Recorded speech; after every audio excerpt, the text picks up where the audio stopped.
what Nick and I are just going to do now is take you through a couple of slides that kind of set the scene around what the climate change challenge is for Northumberland, and what we're now planning to do about that. Nick, if you just want to click onto the first slide, please.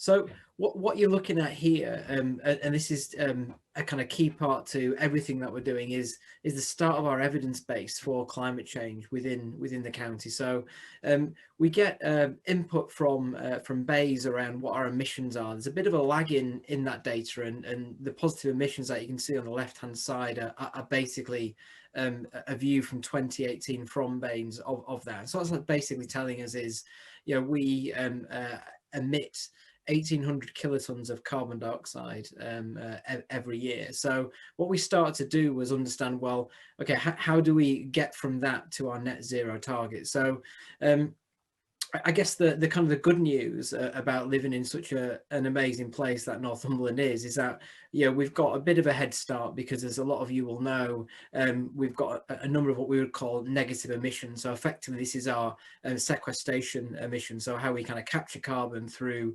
how we use our land, our forest, and peat and the like.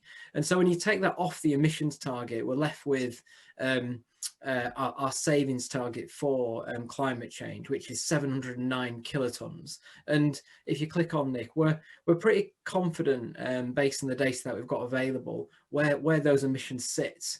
And we can talk more about that later in this presentation, and we can take kind of questions on that. And what we've started to do, and we're quite far on with now, is identify a number of key projects which we think will either have completed or have got quite far through in the next 2 years. And those projects are going to save in the region of 33 kilotons of carbon. And as you can imagine, whilst that is one of the primary goals of this team, what comes with that is an opportunity to attract inward investment into the county. And we think there are projects worth around 390 million that can we can actually see and are tangible, and there's either funding in place for those or funding that we can bid for that we know is coming down the pipeline to support those projects. And all in total, we think that's around 1,300 jobs which will either create or support to help us tackle those 33 kilotons of emissions.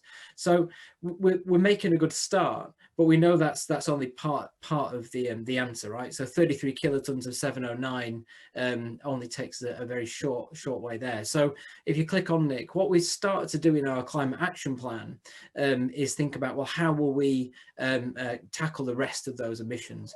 And there are two key parts to that action plan. The first piece you see here are the kind of key enablers that cut across everything. So the first one of those is around policy and the policy decisions that will support and work with our members to make as a county and as a council. And the second, which is where hopefully everyone on this call comes in, and people in the wider community who are not here will come through a set of partnerships that we need to create and build. Because what's really clear is we can't deliver on this plan without support from everybody. So alongside those enablers, if you click on Nick, there are 5 key areas which will make a direct contribution to reducing our emissions, and they're heating, transport, renewable energy, sequestration and waste. And the way we've structured this event today is we've taken questions against each of those areas, which will give you a flavour of what we're planning to do and how we plan to go around about our business in those different areas and where we need your support and help. Nick's just going to give us a bit of a flavour now for the key things that we're doing in those areas to just give some examples. Nick. Thanks very much, Matt. Good evening, everybody, and thanks for joining us tonight. It's fantastic to have so many people dial in to hear what we've got to say and to ask your questions. So as Matt says, these sort of 7 priority action areas, the 2 enablers and the 5 direct contributors, make up our climate action plan. And we're going to be publishing that action plan on the 10th of February. And this is an opportunity really to give you a bit of a preview of that and tell you some of what's in it. But please do kind of keep an eye on our announcements and download the full plan on the 10th of February, because it will have a huge amount of detail in it as to what projects are planned against each of these action areas, and then how we can look to scale that up towards our ambition of net zero by 2030. So as Matt's outlined, we've got carbon emissions being produced across various different kind of categories. in the county. And heating and transport are two of those key categories. So we've identified those as priority action areas.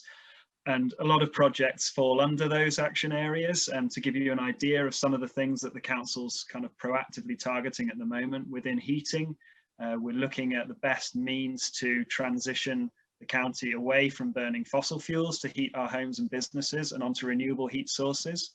And within our towns, one of the best ways to do that is through the introduction of district heat networks, which offer a renewable heat source to a large number of people within an urban environment of homes and businesses. In Blyth, we're undertaking work to assess the viability of using the water in the flooded mine shafts underneath the town as a heat source. That's treated at a site in Blyth already by the Coal Authority, and there's real potential to kind of move that around the town and use it as a heat source. And within transport, that's kind of fairly self-explanatory. So the projects falling under there are around cycling and walking, sort of active travel for short journeys, and then EV charging for the longer journeys that we have. Renewable energy, we're looking at how we generate energy sustainably within the county, and the council has some solar projects going on there, such as the solar carport over our own car park at County Hall. Sequestration is about negative emissions. That's about the carbon we absorb, and primarily we're looking at reforestation and afforestation, tree planting, to contribute to our goals there. And then waste finally is the final pillar, and that's about recycling, and we're looking at adding more materials into our recycling mix. So happily, when questions were submitted to this event, the themes that emerged tied very nicely to these 7 action areas. So we've selected questions against each of these action areas, which will give a much more in-depth insight to them. Thanks, Nick. Before Nick shares just a little bit more detail, we thought it important to just sort of try and visualize how much carbon dioxide 709 kilotons is, and what we've calculated is that's twice the volume of Kielder water. I did ask Nick early today how deep Kielder water was, and we had a little bit of fun with that. But yeah, everyone knows Kielder and can imagine the enormity of the task that we've got, and we just think that's a good image for everyone to kind of hold in their mind in terms of, you know, what the scale of this task is. But what we've managed to do, and Nick, if you click on, and Nick will take us through this, is just start to break that down into more manageable chunks, and therefore think about how we align projects to those chunks. And Nick's just going to briefly explain what that might look like by 2030. Thanks, Matt. So yeah, the action plan, we'll go into this in some detail. So obviously we've set out that ambition for the next 2 years, and the projects that we know we'll be able to deliver, and that relatively small number of 33 kilotons. But to get to this bigger target, we've started to model various scenarios around how we might achieve that. And you can start to take chunks off the various types of emissions and add them on to the negative emissions. So this is broadly where we think we might be able to make the big differences. So the transport emission saving is tied around, as I say, active travel and EV transition. That's pretty ambitious. That's up to nearly 30% of all private vehicles in the county being electric vehicles by 2030 to hit that savings target. Gas, again, that's around transitioning our urban homes and businesses onto district heat networks, and rural homes off oil and onto more renewable sources such as air and ground source heat pumps. Electricity, we get a big chunk. This is primarily by the National Grid decarbonising, which is happening anyway, and which we receive projections from the government on. Other fuels, sorry, that's the oil burning properties, and then adding on to the negative emissions by planting more trees and restoring peat and such like. We think that it's going to cost around £1.6 billion to get to net zero and to hit all those ambitions. But we also think there's a huge opportunity for up to around 11,000 jobs in the county as part of that move to net zero. And if we achieve all those scenarios, which is unlikely that we'll do them all, but that would take us into a carbon negative situation. So this net zero bar, the negative emissions, that's really the tolerance. So if we were to miss on some of those, we'd still have some wriggle room to hit that net zero target by 2030.